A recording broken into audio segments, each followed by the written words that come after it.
obviously we're at a period in time where I'm trying to think of another term, sort of flus are a bit trendy. Everybody's talking about the flu. This was talking about seasonal flu, not swine flu. We were quite clear in the research, the pre-campaign, we did some tracking work for SA Health, was before swine flu sort of came onto the agenda. The thing I like about this ad is that right at the end, it says what it's trying to say. It says, get a flu shot. Great big letters. You can't ignore it. I think sometimes we can find in corporate and government advertising, social advertising, it's trying to be so clever that they don't say what they're trying to say. So it says in great big words, get a flu shot. Some stats from some tracking, pre-campaign, post-campaign. We're talking about seasonal flu once again. It's quite a big jump. So we're talking, this is just recall. So this is, yes, I've seen that ad, and then they went on a bit further. They asked what was it about. So it's a pretty good jump. That's a nice jump going through there. Vaccinated against seasonal flu this year, and this we're talking about a period when obviously flu is a topical issue, but there's a jump, and from looking at the survey results, it appeared that certainly the campaign had at least some of the was at least some of the reason for the large increase in people actually getting vaccinated. Now, and I'll go on to this in a moment, but it's extremely difficult to get attitudinal change. It's even more difficult to get behavioural change. So it's not underestimating sort of how strong this is. The fact that in a relatively short period, it jumped up quite strongly. The other part of our sort of little donut was commitment. It's not easy. It's like a marriage. It's not easy. These are just mock-up diagrams.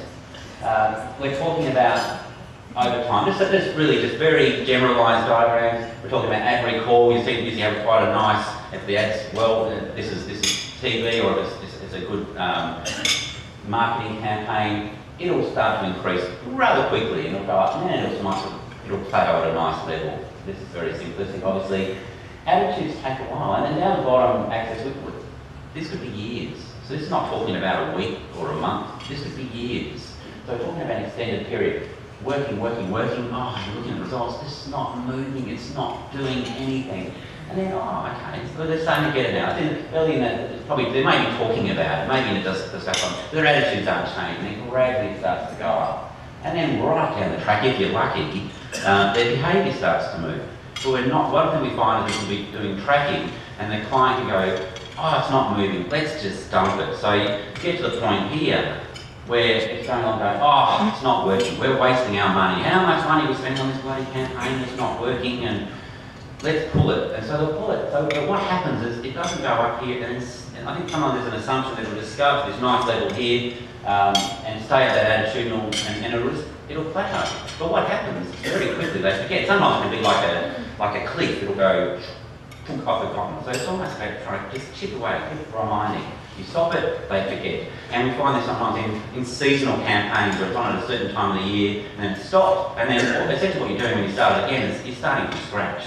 There's an assumption that from when you're internal and you're managing that campaign, that everybody will know. And probably more realistically, it's sort of like this. So it'll go up, it'll plateau, wear out will start to come through, they're starting to get a bit sick of the ad, not really noticing. It's on there, but they're not really seeing it. So that's probably a time when you evolve or you come up with that next phase in the campaign to click it into gear a bit further. So the attitudes are going up, they start plateauing down, so go, oh, I'm bored of that campaign, and they move it on. And then the behaviour starts to increase. So it might be a campaign going from getting it onto the discussion, having it being discussed, and then it might move it on to more about what can you do, more behavioural advertising. And two campaigns do that quite well over time, being 60 km speed limit and smoking. So on the 60 km speed limit, from doing work about 4 or 5 years ago about 60 kilometres per hour, and people were talking about, oh, it's 70 or it's 75, there's a limit, and everybody had this rule about how far over the speed limit you can travel. I think nowadays it's actually sort of, we haven't been involved in the research of late, but understand they're sort of pulling it back to being, yes, it's around 60, or it's 60.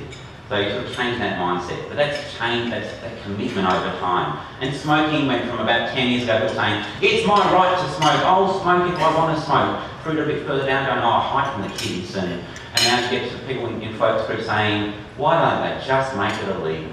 And so you're getting this change over time of smokers knowing it's bad, or the community knowing it's bad. But that's a commitment to that. That's not a, doesn't happen overnight, it's not a light switch. So where does research fit? Obviously, I'm a bit biased, I'm a research agency, so I think it's quite important, but it's really, I think, it's about getting that focus, ensuring it's relevant, hopefully minimising the boring and pointless advertising, maybe sort of pushing sometimes to make it so it's a little bit more out there. If it looks like it's a bit controversial, about sort of testing to see if that's going to really be as much risk as the client might think. For me, it's about sort of almost like the, I guess, the cream in the donut, or the sort of that centre bit. It's sort of covering there. And we break it up into sort of 3 areas. So illumination, testing and monitoring, and I think they're all quite important. And what I'll do is I'll quickly sort of towards the end just brush through those. So illumination, right at the start, before the design, the strategy design, the digital design, it's about understanding the audience. So who's the audience, where do we fit in their lives, those questions we had to start about how long have they been doing this and why are they so stubborn, and to really understand that in a very in-depth manner. So you might be looking at a digital strategy and you might say, oh yeah, it's not going to be as easy as you think, or TV's the right way to go, or radio's the right way. So really understand that. What do you need to do to get them to care and to be relevant? The testing is about, I guess, understanding the risk. It's not saying don't do or don't do it. It's about saying how hard it might be, or whether, even giving that permission to be brave. So it's about, you might have a conservative client who might go, I'm not feeling safe about this. It's a little bit too different, which we find quite often. But it gives you, it says, yes, it's different, but it's right. And don't dumb it down. So, and the monitoring is just nice to know how it's doing. Is it changing the perceptions? Is it changing the attitude? Are people actually seeing the ad? Do we need to change it? So it's been very conscious of that over time. And they're all important. I like this quote, I use it quite a bit. We all have a tendency to use research as a trunk that uses a lamppost for support but not for illumination. And it's 30 or so years old, and it's about not seeing it as being, this is the way you have to do it. It's about sort of seeing it as being illumination, about even the monitoring, going, okay, that's great, now what do we need to do to make this have a greater impact? And this is just an example of the illumination testing monitoring phase. So pretty much gets ugly, we were involved in. Illumination, December 07, quick rush towards Christmas. We do some focus groups with males and females. It was about getting drinking onto the social agenda. We found things like comments like drinking is actually good for society because it makes us more sociable.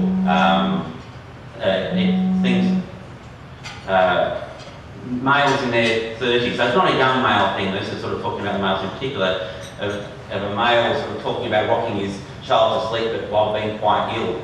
And extreme, saying, I drink more than I ever did when I was in my 20s, I'm just better at it. And making up their decision of how much they can drink as they go on the fly. So I drink 5 on that day, or 10 on that day, and 20 on that day. Where women seem to be more yes, I excessively drink sometimes, but I know when to stop. So we got some very good insights about who the campaign should be targeted in on, and how difficult it was to get them to care.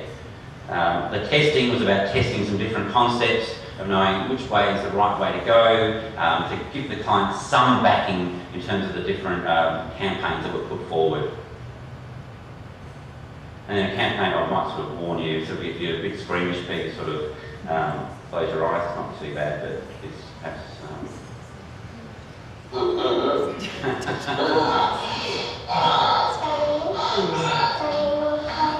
Days like this, just stop doing to us, Mike.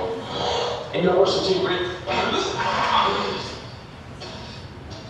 they're quite a blunt ad, trying to get guys to go, drinking's fine, man, no, that's what I do and I'm good at it, and why should I stop? So getting them to talk about that was quite important, so being quite blunt. We've been monitoring from May through to March. Campaigns currently at the moment in the phase of saying, what do we do next? Time to refresh, perhaps time to a little bit of wear out, maybe sort of setting in. And so we're at that point. So through the monitoring, we've been able to see this is working here, it's not working there. You can see when there's campaign bursts of the strong impact. And that's been quite regular monitoring. And just the final slide, I think it's a good quote, and I'll read it out and I'll explain where my sort of mind's coming from. If a tree falls in a forest and no one is around to hear it, does it make a sound? I'm talking about it's very hard to get people to care or take notice. We're talking about throwing out messages to these guys. So if it doesn't hit them, they're very easy to sort of, if they don't think it's relevant, they're very easy to push it aside. So if the advertising or the marketing is not cutting through, then I guess the argument is, is it actually doing what it's setting out to do? Is it actually working? So, and sometimes there's actually a fine line between advertising and marketing that works very well and advertising and marketing that actually is very hefty and doesn't have the content. All right. Thank you. That's my bit.